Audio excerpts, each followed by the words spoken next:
चलिए दोस्तों, कैसे हो आप लोग। तो दोस्तों मैं आपसे स्वागत करता हूँ आपके अपनी गिरी ट्यूटोरियल्स के यूट्यूब चैनल पे। दोस्तों आज की इस वीडियो में हम कवर करने वाले हैं हमारे इंग्लिश का 10 स्टैंडर्ड का वन शॉट अप्रिसिएशन, जहाँ पे सारे अप्रिसिएशन मैं आपको यहाँ पे कवर करवा के क्या देने वाला हूँ।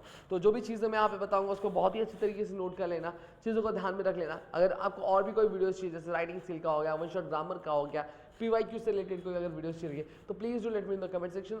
कमेंट सेक्शन में जैसा रिस्पॉन्स देंगे, दिखाएंगे, जैसा प्यार दिखाएंगे, वैसी चीज़ आपको मिल जाएंगी। यहाँ पे टोटल अगर मैं बात करूँ अप्रिसिएशन की, टोटल 4 अप्रिसिएशन यहाँ पे हमें देखने मिलते हैं। टोटल 8 अप्रिसिएशन हमें यहाँ पे देखने मिलता है। एक्चुअली एक चीज़, सबसे बड़ी चीज़ समझनी आगे आपको कि जब कभी भी एग्जामिनर जब आपका अप्रिसिएशन चेक करता है तो अप्रिसिएशन चेक करते हैं वो कौन से पॉइंट्स पे सबसे पहले ध्यान देता है।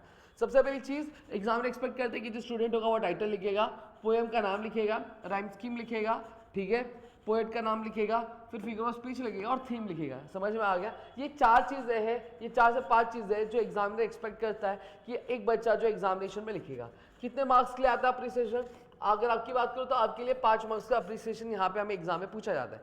अब दूसरा सवाल ये उठता है कि सर मुझे एक चीज़ आप ये समझाना कि जो अप्रिसिएशन आप बोल रहे हो, ठीक है, 5 मार्क्स के लिए, अब मेरा कंफ्यूजन ये कि अप्रिसिएशन क्या मुझे पैराग्राफ फॉर्म में लिखनी चाहिए या फिर मुझे पॉइंट वाइज में लिखनी चाहिए। तो मैं आपकी जानकारी के लिए बता देना चाहता हूँ, जब कभी भी आप अप्रिसिएशन लिख रहे हो तो अप्रिसिएशन आपको हमेशा, आप एक इंग्लिश मीडियम स्टूडेंट हो तो आपको हमेशा पैराग्राफ फॉर्म में लिख रही है। हाँ, बट इन केस अगर आप एक वर्नाक्युलर मीडियम से बिलोंग करते हैं, what you are suppose to do is you have to write the appreciation in point wise form. ठीक है, मतलब पॉइंट वाइज मतलब कुछ इस तरीके से आपको क्या यहाँ पे लिखना होता है। इतनी चीज़ें क्लियर हो गई मेरे ख्याल से आप सभी को, अब सब चीज़ें क्लियर हो गई। अब यहाँ पे देखो, आपको 2 चीज़ें लर्न करके जाने की बिल्कुल जरूरत नहीं एग्जामिनेशन में, जो है टाइटल और पोएट। अब ये जो टाइटल और जो पोएट का नाम है, ये आपको एग्जाम में जब क्वेश्चन आएगा तो वहाँ पे ऑलरेडी दिया रहेगा।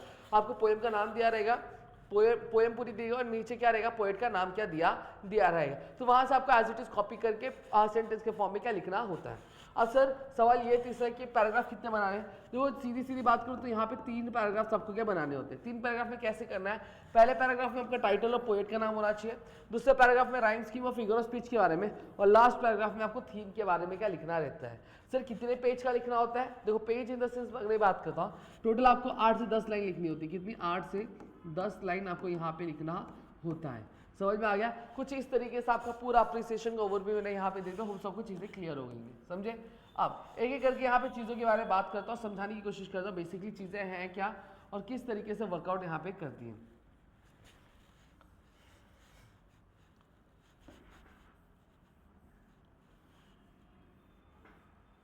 ठीक है, अब सबसे पहली चीज देखो, अब लिखना क्या है। अब देखो टाइटल दिया तो अब याद रखो टाइटल क्या, where the mind is without fear. Poet का नाम क्या, रविंद्रनाथ टैगोर। तो आप लिख सकते हो the poem titled as where the mind is without fear. क्या लिखोगे? The poem titled as where is the mind without fear is written by the famous poet Rabindranath Tagore. ठीक है, ये एक एवरग्रीन लाइन है, आपको हर एक में यूज कर सकते हो। अब देखो सेम चीज मैं दूसरे पोएम के लिए भी इसी तरीके से लिखूंगा। देखो ये ऑल द वर्ल्ड स्टेज, यहाँ पे भी लिखूंगा क्या, The poem titled as All the World Stage is written by the famous poet William Shakespeare। ठीक है, सेम चीज़ मैं थर्ड पोएम के लिए जाऊंगा तो थर्ड पोएम के लिए भी मैं कुछ इसी तरीके से लिखूंगा। The poem titled as Animal is written by the famous poet Walt Whitman। ऐसे ही बाकी के पोएम्स के बारे में मुझे आज इट इज ऐसे ही तरीके से क्या लिखना होता है। अब यहाँ पे चीज़ें आपको आगे क्या समझनी है, आपको देखो आगे ये चीज़ समझनी होगी। ठीक है, राइम से क्या, अगर पोएम में राइमिंग स्कीम आती है तो आप राइमिंग स्कीम लिखोगे, अगर पोएम में राइमिंग स्कीम नहीं आती तो वो कौन सा स्टाइल होता है, वो फ्री वर्स स्टाइल होता है। कौन सा स्टाइल होता है? Free verse style. आप लिखोगे the poem titled as where the mind is without fear is written by the famous poet Rabindranath Tagore. और रविंद्रनाथ टैगोर के बारे में अगर एक आधा लाइन आपको पता होगी तो वो एक आधा लाइन आपको यहाँ पे इंक्लूड कर लो। ठीक है, फिर next, the poet haven't used any rhyming word in the poem, so there is no rhyming scheme form in the poem, so poet has used free verse style where he gets the freedom to choose the words। सही बात है ना, जब rhyming words आते हैं तो हमें क्या करना पड़ता है, हमें वर्ड्स राइमिंग करके लिखना पड़ता है। बट राइमिंग वर्ड्स नहीं है तो हम क्या कर सकते हैं, हम चीज़ों को अपने हिसाब से इधर उधर करके क्या चीज़ें लिख सकते हैं। इतनी चीज़ें क्लियर हो गई। फिर उसके बाद अगर मैं बात करूं, ये हो गया। फिर फिगर ऑफ स्पीच अब लिखोगे the poet has used many figure of speech in the poem to beautify the poem such as, ये लाइन होनी चाहिए, the poet has used many figure of speech in the poem to beautify the poem such as personification, repetition, metaphor, alliteration. In case अगर इनमें से आपको किसी का एक एग्जांपल मालूम तो आप कैसे लिखोगे? The poet has used many figure of speech in the poem such as personification, repetition, metaphor. और जिसका भी एग्जांपल मालूम है तो आप क्या लिखोगे?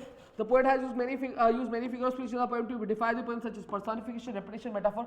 But the main figure of speech which stands out in the poem is alliteration. और अगर alliteration का example वाले तो alliteration का example लिख दो और वो alliteration क्यों है वो चीज़ आपको explain कर देगा, ठीक है? फिर theme यहाँ पे दिया हुआ है।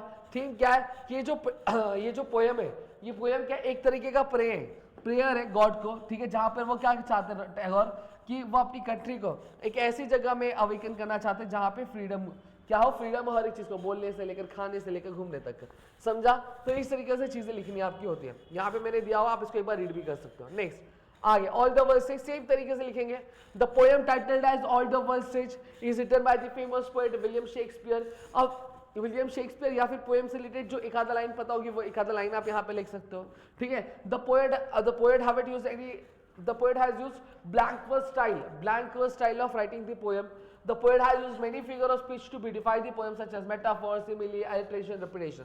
In case अगर example आपको पता है तो example लिखो, ठीक है? जैसे यहाँ पे आप देखो, यहाँ पे there are many figures of speech like simile, alliteration, repetition, but the main figure of speech which stands out in the poem is metaphor.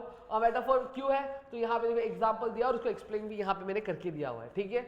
अब इस पोएम में जो शेक्सपियर है वो क्या करे, जो लाइफ को एक स्टेज की तरह कंपेयर करे, जहाँ पे जो लाइफ है वो 7 स्टेजेस में उन्होंने क्या डिवाइड कर दिया है और हर एक स्टेज की अपनी ही कुछ अलग क्वालिटी है, अलग ही फीचर्स है, ठीक है? जो थीम है पोएम का वो क्या है? Cycle of life.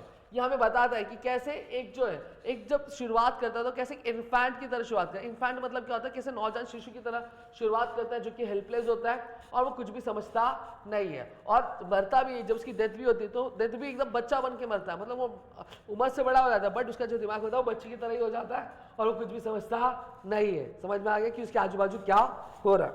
इतनी चीजें क्लियर होगी। फिर अब एनिमल्स क्या आते हैं? अब एनिमल्स का पोएम सेम तरीके से टाइटल दिया है। The poet has used the poem titled as animal is written by the famous poet Walt Whitman. Walt Whitman के बारे में एक लाइन लिख दोगे। राइम स्कीम है नहीं तो लिख दो there is no rhyming word in the poem, so there is no rhyming scheme form in the poem. The poet has used free verse style to write the poem, ठीक है? फिर figure of speech देख लेते हैं यहाँ पे, चलो यहाँ पे, ठीक है? The chief figure of speech, अब यहाँ पे चीफ बोला गया या फिर आप इसको ऐसे भी लिख सकते हो। The poet has used many figure of speech in the poem to beautify the poem such as tautology, hyperbole, alliteration, but the main figure of speech which stands out in the poem is repetition, ठीक है? अब repetition कहाँ पे देखो, they do not sweat, they do not lie, they do not make me sick, ठीक है? तो यहाँ पे ये बार बार जो क्वालिटीज है ह्यूमन की वो रिपीट करते हुए हमें दिखाई गई है, तो वो हमें चीजें यहाँ पे क्या लिख देनी है, ठीक है? जो सेंट्रल आइडिया है वो पोएम का वो क्या है, ये हमें ये बतला रही है कि आज की डेट में जो एनिमल्स है वो ह्यूमन से कहीं ज्यादा बेटर है, ठीक है? फिर देखो पुल्ली का देख लेते हैं। पुल्ली का भी सेम चीज। The poem title as the pulley is written by the famous poet George Herbert. इतना क्लियर हो गया। एक लाइन पोएम के बारे में पता होगी तो वो लिख दो या फिर पोएट के बारे में एक लाइन लिख दो, डन। फिर rhyming scheme, the poet has used rhyming word in the poem, so the rhyming scheme form in the poem is A B A. इतना क्लियर हो गया। फिर फिगर ऑफ स्पीच के लिए सेम चीज। The poet has used many figure of speech in the poem to beautify the poem, ठीक है? To beautify the poem such as, अगर यहाँ पे अगर हम बात करें तो आपका क्या आ जाता है, आपका पन आता है, इन्वर्जन आता है, पैराडॉक्स।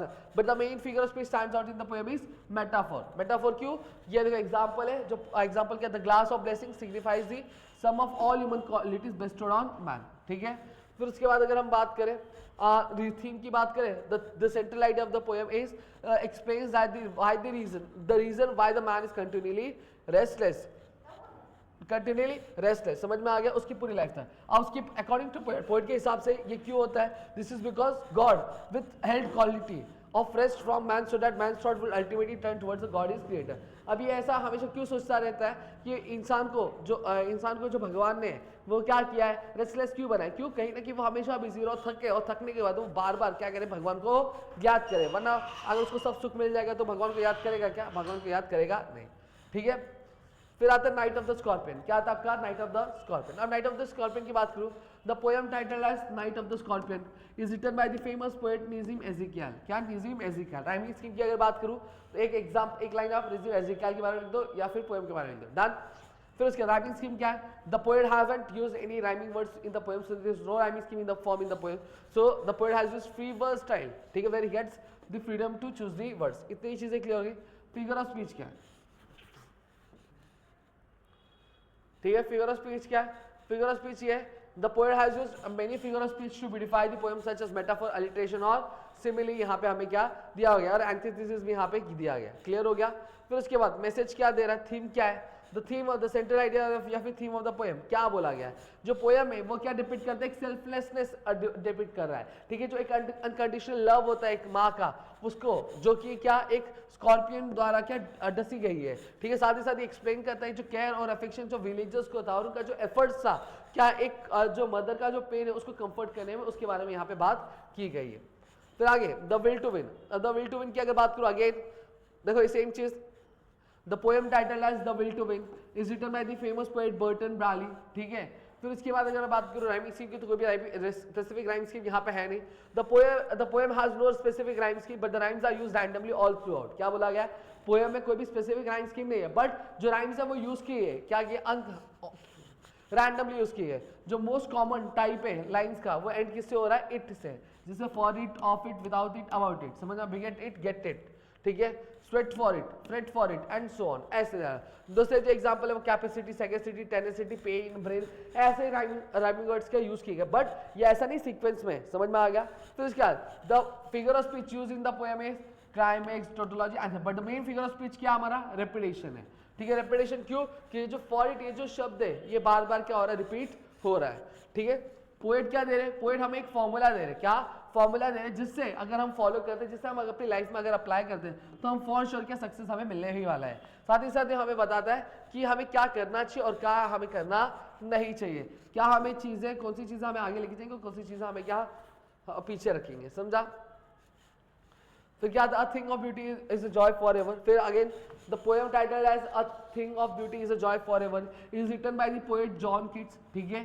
फिर उसके बाद the poet has used the rhyming words in the poem, so the rhyming scheme in the poem is A B B, ये क्या है, राइमिंग कपलेट्स है, दिस आर राइमिंग कपलेट्स, ठीक है। फिर फिगर ऑफ स्पीच की बात करें तो अगेन यहाँ पे आ जाते हैं हम लोग, there are many figure of speech used in the poem such as metaphor, anthesis, but लेकिन जो मेन फिगर ऑफ स्पीच कौन सा हम स्टैंड आउट करता है वो होता है एपिग्राम, ठीक है। अब यहाँ पे हमें एग्जांपल भी दिया हुआ है, the beauty in a clever way, the important thing that poet tells. अब यहाँ पे देखो लाइन दी हुई हमें, ठीक है। साथ ही साथ अब यहाँ पे सेंट्रल आइडिया क्या है, जो इंपॉर्टेंट चीज जो पोएट हमें बताता है कि ये जो द ब्यूटीफुल थिंग, जो अच्छी चीज़ जो खूबसूरत चीज़ होती है वो हमारे ज़िंदगी में लास्ट तक रह जाती है और हमें बहुत सारी खुशियाँ क्या प्रोवाइड करती है और ये हमें एक अनएंडिंग प्लेजर देती है जो हमारी लाइफ को पूरा चेंज करके रख देती है। फिर नेक्स्ट आता है द हाइट ऑफ रिडिकुलस। अब हाइट ऑफ रिडिकुलस की बात करो again, the poem title is the height of ridiculous is written by the poet Oliver Wendell Holmes, ठीक है। राइमिंग स्कीम क्या है, the rhyming scheme the poet has used rhyming words in the poem, so the rhyming scheme for the poem is A B और C B, ठीक है। फिर उसके बाद figure of speech, the poet has used many figure of speech in the poem such as hyperbole, onomatopoeia, tautology, alliteration, but the main figure of speech which stands out in the poem is transferred epithet, ठीक है। कहाँ पे इसका example क्या है, in the line 10 days and nights with sleepless eye, the adjective sleepless क्या कह रहा है, ये क्या एक मैन के लिए होना चाहिए, वो एक आई के लिए होना नहीं चाहिए, ठीक है। अब सेंट्रल आइडिया क्या है, ये पोएम क्या है, ह्यूमरस पोएम है जो लिखी गई है एंजॉयमेंट के लिए, फनी एक्सप्रेशंस के लिए, समझ में आ गया। जो मेन पर्पस है पोएट का वो क्या, वो सिंपली एंटरटेन करना चाहता है रीडर को। इतनी चीजें क्लियर होगी तो यहाँ पे मैंने पूरी की पूरी जो अप्रिसिएशन आपको समझा दी, होप से आपको पूरा अप्रिसिएशन समझ में आ गया। स्टिल अगर आपको कोई भी डाउट है तो प्लीज मुझे कमेंट सेक्शन में कमेंट करके जरूर बता दें, और भी कोई वीडियो चाहिए तो प्लीज कमेंट कर जरूर कर दें। मिलते हैं अगले वीडियो में। जय हिंद दोस्तों।